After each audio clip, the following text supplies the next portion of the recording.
బాగా ఆకలేస్తుంది. ఏం తయారు చేయాలన్నా గంటలవుతుంది. పప్పన్నం చేయాలన్నా, రొట్టె, కూర చేయాలన్నా, బిర్యానీ చేయాలన్నా గంటలవుతుంది. 5 నిమిషాల్లో తయారయ్యే ఒక స్నాక్ మీకు రెడీ.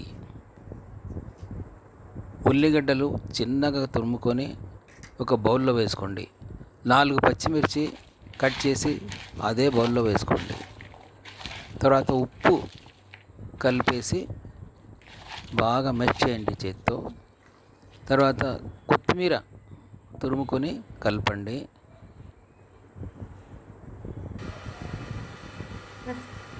పెరుగు ఒక 2 స్పూన్స్ కలపండి. బాగా చేత్తో మెష్ చేయండి. గోధుమ పిండి ఒక 4 స్పూన్స్ గోధుమ పిండి కలిపేసి నీళ్లు వేసేసి దోశ బ్యాటర్ లాగా తయారు చేసుకోండి. తర్వాత పెనం మీద దోశ ఎలా వేస్తారో అలా ఈ స్నాక్ను వేసేసేయండి. 5 నిమిషాల్లో ఈ స్నాక్ రెడీ.